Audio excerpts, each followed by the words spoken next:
Hello, welcome to the Wednesday, December 18th, 2019 edition of the SANS Internet Storm Center's Stormcast. My name is Johannes Ulrich and today I'm recording from Jacksonville, Florida.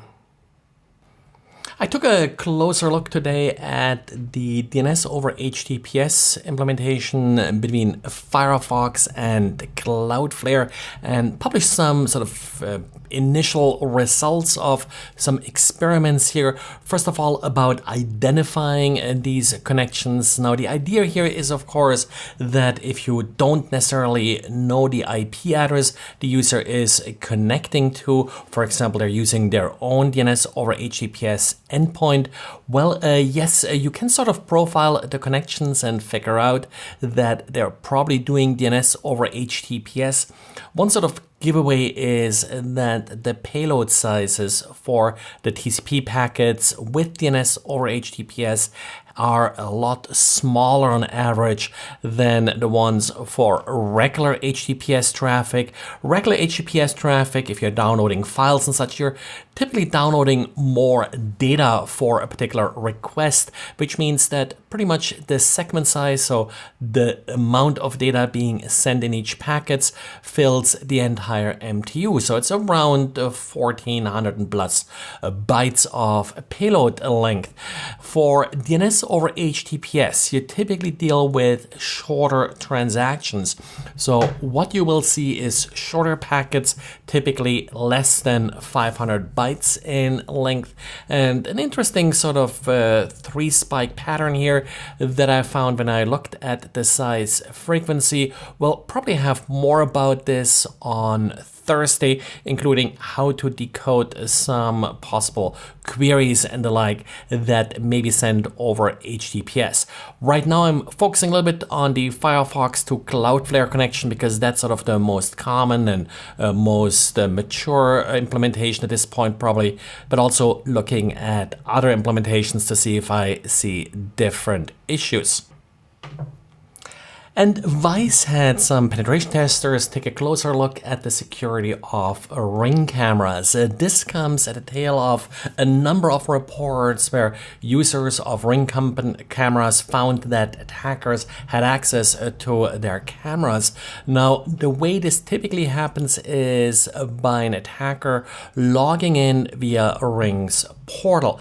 And of course, the root cause here is that users pick weak passwords, but well, we know users always pick weak passwords, so Ring does offer two-factor authentication and offers that as a fix for these issues. But Vice now took a look at, well, what else Ring could be doing in order to provide better security that's maybe a little bit less intrusive than, for example, using two-factor authentication, which is still a challenge for a lot of users.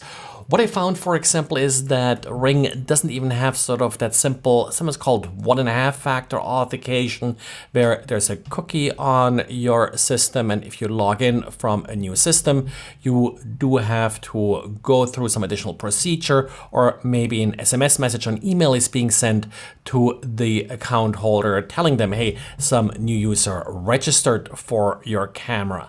This is pretty easy to implement and easy, of course, on the user. Nothing the user has to do. Yes, lots of things that can go wrong with this scheme, but it does add another level of security and of course does prevent some of these simple password guessing attacks. In addition, there appears to be no way for a user to sort of get a login history from Ring.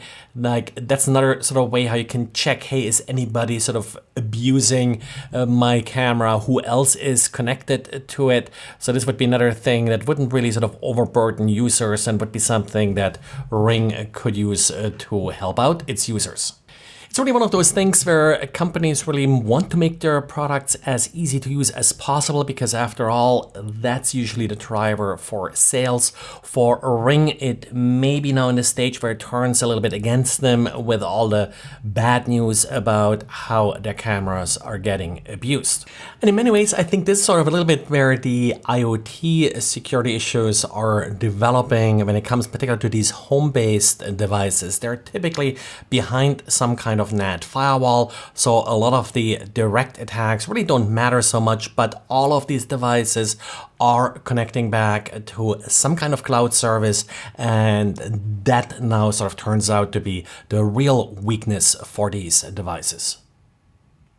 And Check Point found an interesting denial of service vulnerability in WhatsApp. What it really required was just to set one parameter in a message to null, which triggered a null pointer exception. And the end effect was that WhatsApp would not only crash, but it couldn't restart, because whenever it restarted, it saw that message and it would immediately crash again. This would also then delete any messages that were written in groups, so they were not recoverable if a user was hit by this bug.